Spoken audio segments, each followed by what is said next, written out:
Christian Scott put together another dominant start in AAA on Tuesday night. How much longer until he makes his Mets debut? We'll talk about that and more on today's edition of Locked On Mets.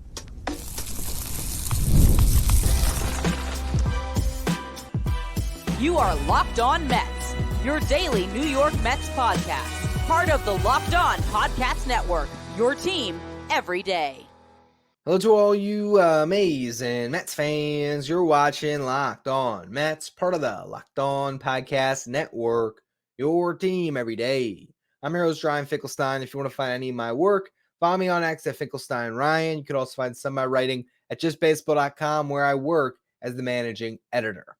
Today's episode is brought to you by PrizePicks, the easiest and most exciting way to play daily fantasy sports. Go to prizepicks.com/LockedOnMLB and use the code, all in lowercase, LockedOnMLB for a first deposit match up to $100.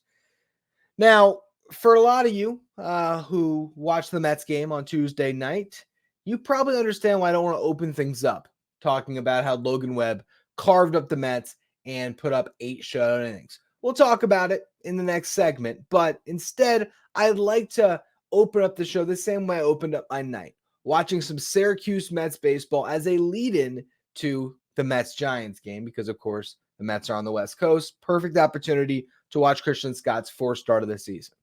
And for any of you who tuned into that game, what you saw was a rough first inning for Christian. He walks the leadoff batter, gets a pop out, and then he has to go up against Kyle Manzardo. Now, Kyle Manzardo is ranked number 2 in the Guardian system. He is a slugging first baseman, bats from the left side. So far this year, he's hitting .304, .393 on base, .609 slug. If not for Josh Naylor being a really good first baseman the Guardians already have, who knows? Maybe Manzardo would already be up with the big league club. He is a very accomplished prospect. Now, in this situation, Christian Scott faces him with a runner on, gives him a fastball in the zone, and Manzardo is all over it. That has been a big problem for Christian Scott this year. That was the 6th home run he has allowed through 4 starts. With that said, from that point on, Christian Scott faced 18 batters. He retired them all with 8 strikeouts. And what really jumped out to me was that matchup, right? How was Scott going to battle Manzardo again throughout this start? Saw him again in the 4th inning to lead things off. Doesn't show him a fastball early. Gets ahead 1-2. Shows him one fastball in that at bat. It was up and out of the zone, an easy take for Manzardo. And then he throws a changeup, again, outside. So he goes similar location to the fastball that was up and out of the zone. This one was a changeup, more easy to handle. Ended up being about belt high. But again, it was outside. Manzardo gets under it and flies out. Later in the game, though, he would see Manzardo a 3rd time. And I thought it was really fascinating how the Mets managed Christian Scott in this moment. Because, again, he had been lights out after that 1st inning. Going through the 2nd through the 6th, just perfect inning after perfect inning after perfect inning. He was sitting at 82 pitches. This year, the furthest he had gotten in the start was 5 1/3. So you could have just patted him on the back, said, good job, way to get through 6. Very economically on those 82 pitches, hit the showers, you're good for the night. But instead, with Kyle Manzardo leading off the top of the 7th, they had him go back out there, get hot again for one last batter, the guy that got him for a home run early. What did he do? Threw a fastball, on the outside corner, low. Manzardo looks at it. There's a backdoor sweeper. Again, Manzardo looks at it, so it's ahead 0-2. Throws him a fastball up in the zone, actually just outside the zone. Manzardo chases, strike 3, 3-pitch strikeout, and then that was it. The Mets pulled him after that. He was at 85 pitches. Now, his last time out, he did throw 95 pitches, so you could have said, hey, leave him out there for 2 more outs. But at that point, that's all he needed to do. He had been perfect after that 1st inning scuffle where he walked one and gave up that home run. And he got a chance to get him out one last time. He struck out the stud in that lineup, and there was nothing else he had to prove. A outstanding start for Christian Scott, who has now made 4 this year. He has 34 strikeouts in 20 2/3 innings pitched. He has faced 77 batters. His walk just 4. So that strikeout to walk rate is great, but even better, his strikeout rate of 44% compared to a 5% walk rate is elite. Now, the home run ball, as I said, that has gotten him in trouble this year. He's allowed 6 home runs. That's why his ERA sitting at 3.48 because of those home runs that he's allowed. Last year, he allowed 5 home runs in 87 and 2/3 innings pitched. So what has happened that has led to all these home runs? Well, his first start against the Yankees farm system, I don't remember their team name, but he gave up 2 home runs, and they were on hanging breaking balls. So is that the problem? Is he just hanging a bunch of breaking balls? No. His last 4 have all been on fastballs. The last 4 home runs he's allowed, that is. Now, 2 of them against the White Sox farm system, you look at where those pitches were. Danny Mendick hit one that was, high and inside. I don't know how he turned on that pitch, but he did. And then the other one was high and outside. They weren't really bad locations. The fastball that he gave up home run on today against Manzardo and the one he gave up against Nathan Hickey of the Red Sox, those were fastballs that were, pretty close to center cut. So, yes, he has made some mistakes with the fastball, and you could say that he has had a little bit of issues with having pitches that weren't quite on the edges where he's leaving them in the zone too much. With that said, though, he allowed in his first start, I believe it was 5 hits. Yeah, 5 hits. Since then, his last 3 starts, he's only allowed 6 hits in 16 and 2/3 innings pitched. He's won all 3 of those starts. There's not much left that he needs to prove in AAA. And yes, he just got the AAA. He's only made 4 starts, but this stuff is clearly playing up.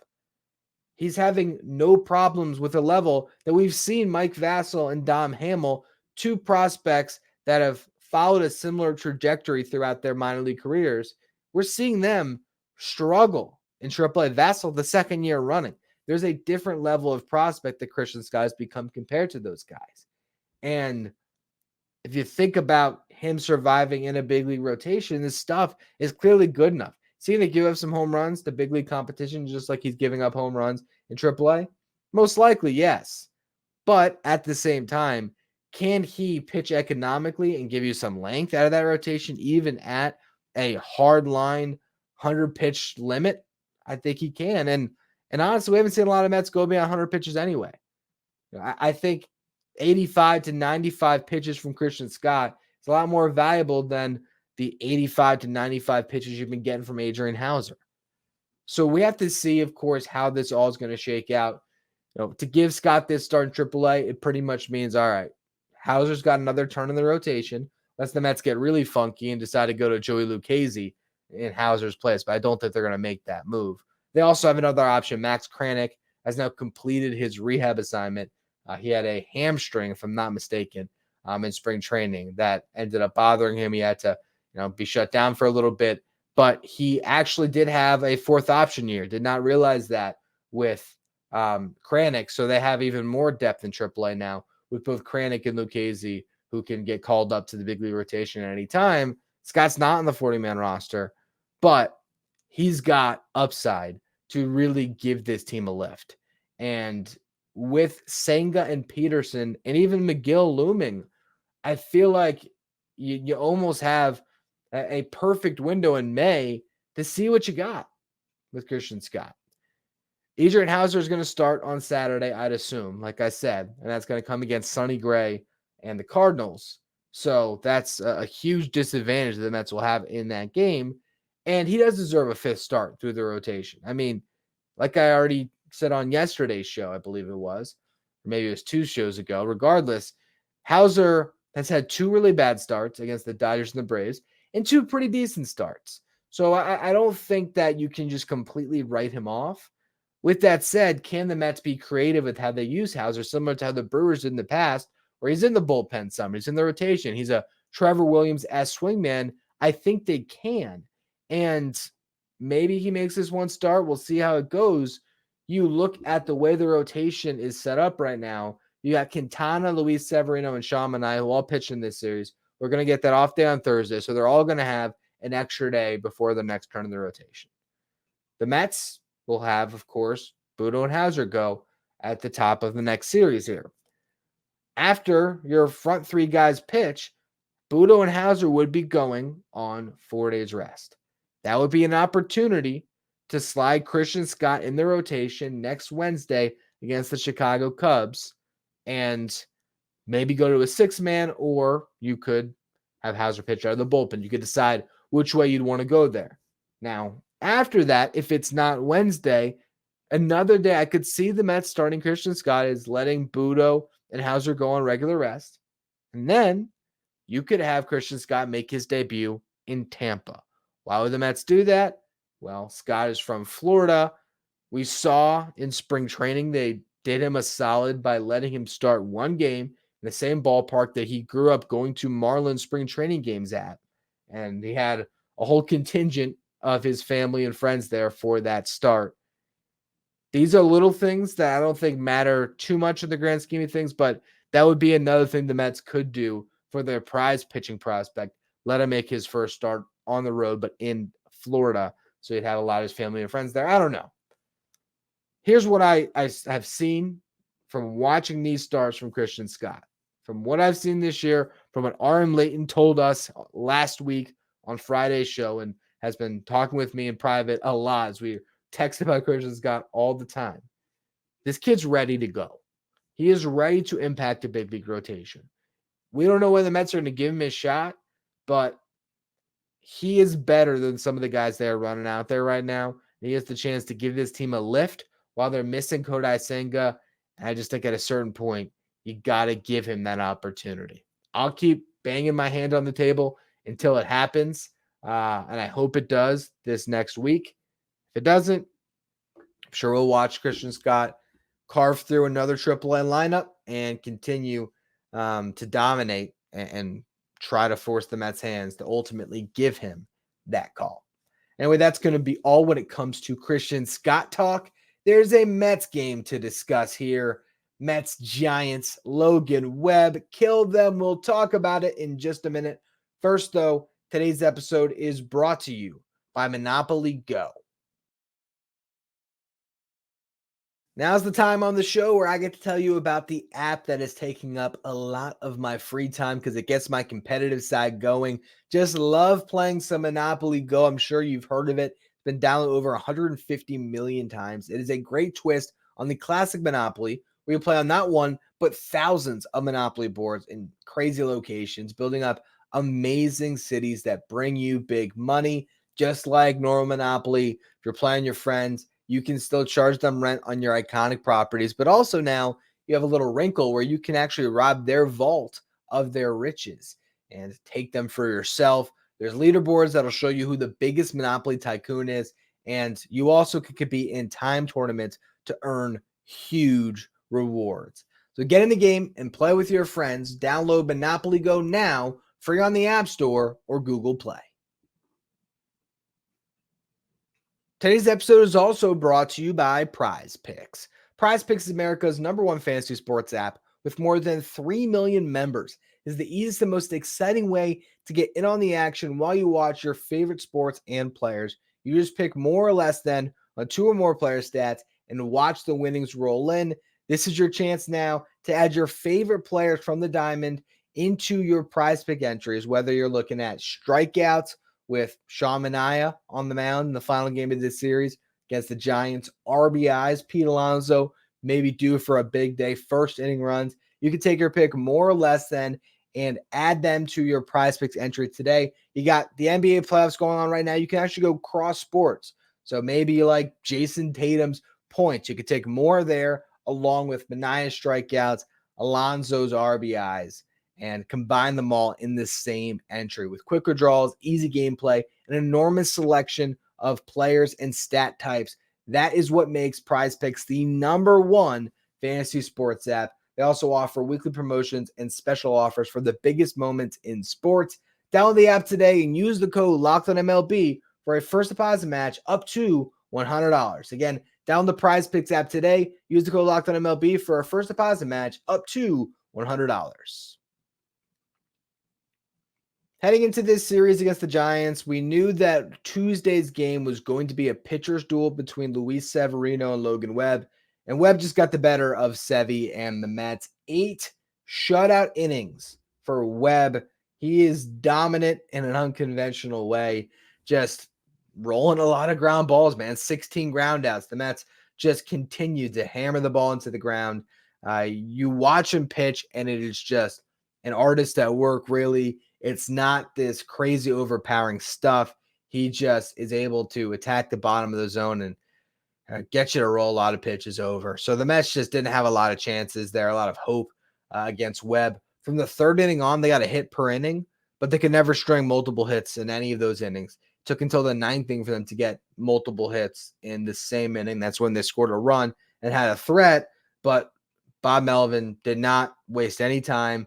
As soon as that bullpen started to scutter a little bit there and to leave some doubt, he went to Camilo Doval to make sure that they got their series victory. And Doval, unlike the night before, he was lights out. So you might not see him in the final game of the series after working now I think 3 games in the last 4 days, but still the Giants did their work early, just like the Mets did against the Dodgers. And now for the first time in 5 series, this Mets team will not come away with the series victory. They snapped that series streak. With that said, Luis Severino, I don't think he pitched bad in this game. Frankly, in the beginning, he was dominant. First 4 innings, he was perfect. 5th inning, he ended up giving up hits in bunches. What the Mets could not do, the Giants were able to by stringing together 4 hits in that 1 inning to score 3. Drew Smith gave up a couple runs later in the game, which ended up leading to that 5-1 score. But if you look at that stretch in the 5th inning, a couple of those hits were bloopers that just fell. One was a ground ball that found a hole. I don't think Severino pitched bad. I don't think there was a single ball that Severino gave up that was hit over an outfielder's head. I mean, it was just some bad luck in that 1 inning.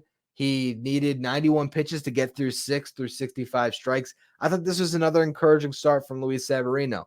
Was it dominant ace stuff, lights out the whole way through? No. He's still building, and who knows if he'll ever get there where he's consistently going up and putting up performances like the one we just saw Logan Webb have. But this stuff from Severino is, in my opinion, clearly the best of any Mets starting pitcher. Did not walk a batter in this one. In fact, there was not a walk until Brandon Nimmo drew one against Webb in the 8th inning with 2 outs. And it would have been the first time any team or any set of teams went through an entire game without drawing a walk in Major League Baseball this year. So that was an interesting development, and it made for a fun baseball game, really. A lot of good defense on both sides. But the Mets just couldn't hit. And what we'll have to talk about here in the next segment is the fact that Brandon Nimmo and Francisco Lindor just are not getting the job done, particularly Lindor. But I feel like he gets all the flack, and Nimmo has not been much better. That's why I'm going to lump the two of them together in the last segment. In this game, in the 3rd inning, Omar Narvaez doubled with 2 outs. Brandon Nimmo comes up with a chance to drive in a run. To his credit, he did end up, on the bad side of some luck there, as he had a ground ball in the hole, but Thairo Estrada made a nice diving stop. That could have been a hit, which would have driven in a run. But again, it was an opportunity where the Mets had one of those guys up, and they didn't come through. The next inning, Starling Marte gets a leadoff hit. Francisco Lindor promptly hits into a double play ball. 6th inning, Starling Marte doubles with 2 outs. Francisco Lindor strikes out to end the inning.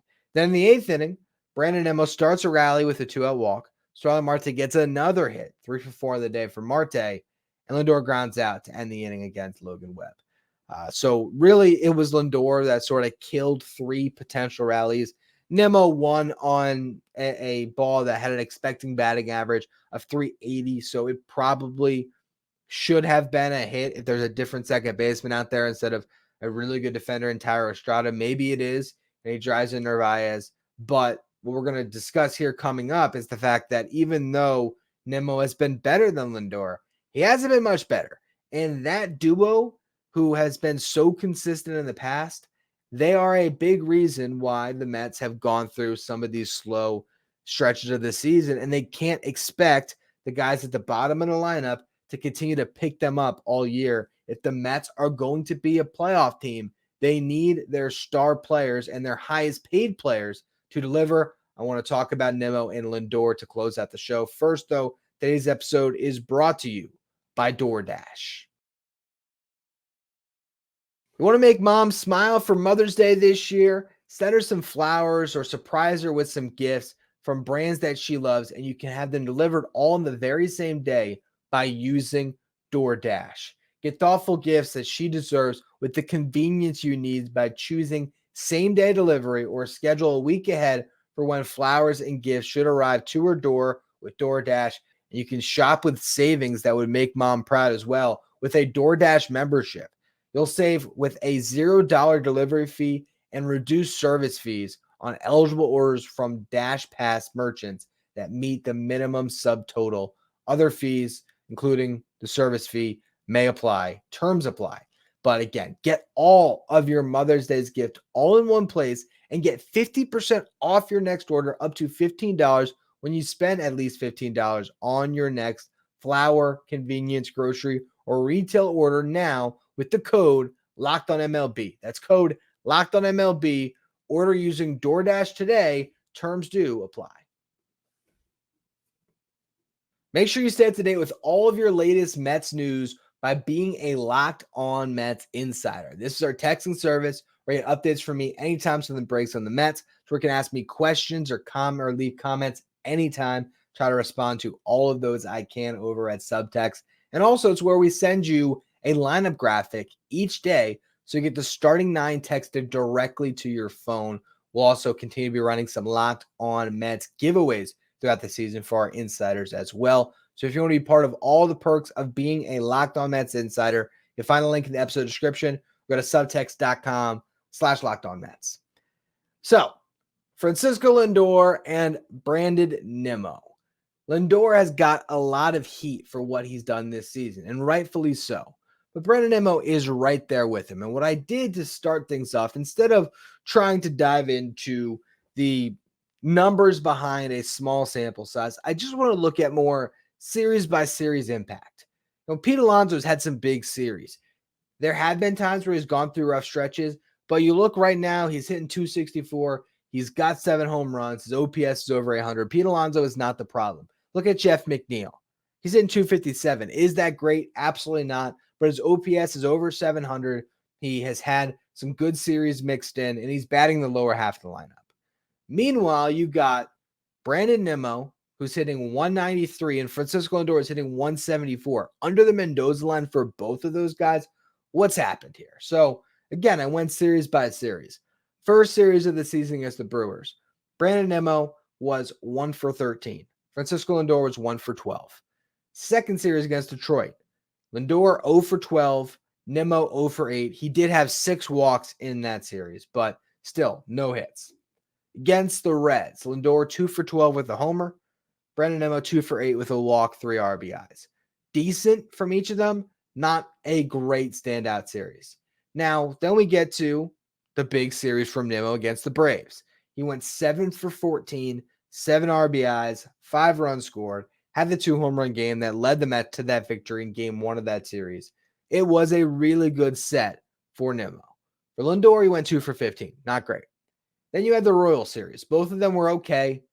Lindor 3 for 11, Nimmo 3 for 12, 2 walks for Lindor, 3 walks for Nimmo. You then had the Pirates series, Lindor 3 for 11 with a couple of walks.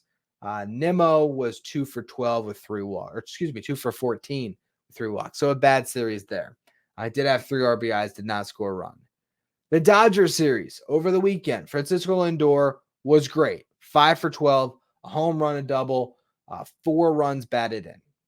Brandon Nimmo was 1 for 8 in that series, although he did draw 4 walks, but he struck out 5 times. Then this current series against the Giants. So far, you got Francisco Lindor, who is 0 for 7 with 1 walk, 4 strikeouts. Brandon Nimmo 0 for 6 with 2 walks. You really boil it down, Nimmo had a great series against the Braves. Lindor had a great series against the Dodgers. And those are 2 really impressive series victories for the Mets. So you credit those guys for that. But everything else the Mets have done this year has been in spite of those guys when it comes to their offensive performance. And they're batting in the beginning of every single game in that first inning. First up's Nimmo, third up is Lindor, and Marte's in the middle, just playing on his head right now, just going out there and being the one consistent threat atop that lineup. Something's got to give with Brandon Nimmo and Francisco Lindor, because they can't be this bad all year, and there will be positive regression. It's still very early in the season. But these guys are getting close to the 100 plate appearance threshold. Let me actually look up and see how close they really are. And it's looking pretty bad at this current moment. Yeah, well, there you go. Lindor's at 105 plate appearances on the year, and he's got a 174 average, 267 on base, 272 slug. WRC plus is 62, which is 38% worse than your league average hitter. Go to Brendan Nimmo here. Sure, he's got a little bit less. Well, actually, no, he's batting leadoff, so he might have more. 104 plate appearances. He's got a 108 WRC plus, so he has been better than the league average hitter, and that's because he's still drawing walks at a good clip. 16% walk rate has him with a 356 on base percentage. He has been better, but Brandon Nimmo hitting 193 is not going to get the job done here. So these are the two guys. I mean, they are the highest paid players on this team. They are the leaders of this team, along with Pete Alonso. And when you see this offense go through these stretches where they really struggle, like they have over this 3-game losing streak, that's where you always have to point the finger towards first. And these two guys just aren't getting the job done. Hopefully that can change soon. I haven't really given up on either player. I'm not even necessarily overly concerned with either of them, particularly Nimmo, because I like we mentioned there, he's still getting on base. I feel like he's still hitting the ball hard in some instances, but it's not all bad luck for Nimmo, just like it's not all bad luck for Lindor. That has been part of it. These guys just aren't barreling up baseballs in the same way that we've seen them in the past. And hopefully that positive regression that's due is going to carry this team through the end of April and into May, because they absolutely can do that. Maybe just getting JD Martinez up and having him take pressure off everybody, maybe that helps. I don't know. But at some point, you might even have to consider altering this lineup a little bit. I don't see the Mets removing Nimmo from the leadoff spot because he's still getting on base. Marte is not going anywhere from that second spot. But maybe Lindor has to drop down a little bit. Maybe you go Alonso, JD Martinez, Lindor. I don't know, but it's got to get better. So hopefully it will soon. Maybe against Blake Snell. These guys have been much better against lefties than righties, and Snell has struggled to start the year. Hopefully those struggles continue for one more start here for Snell, and the Mets can get out of San Francisco with a win and come home with a 500 road trip heading out west, which everybody would have taken. People just would have expected the winning series to come against the Giants, not the Dodgers. Here's your last chance to try to salvage that, and then you get to return home to face offs against some NL Central teams in the Cardinals and the Cubs. We're talking about all of that, the game that's coming up here and the series that lie ahead on tomorrow's show. As always, make sure you follow, rate, and review wherever you get your podcast. If you're watching on YouTube, hit that subscribe button. We're trying to make a push to 9,000 subs, so I appreciate all of you who subscribe. You can follow me on X at Finkelstein Ryan. Follow the show at Locked On Mets. Thank you for making Locked On Mets your first listen or your first watch every day. Now, for your second watch, head over to the first ever 24/7 streaming channel on YouTube that covers everything in the world of sports. Of course, I'm talking about Locked On Sports Today with your local experts from each team and your league-wide experts from each league. Find Locked On Sports Today streaming 24/7 on YouTube.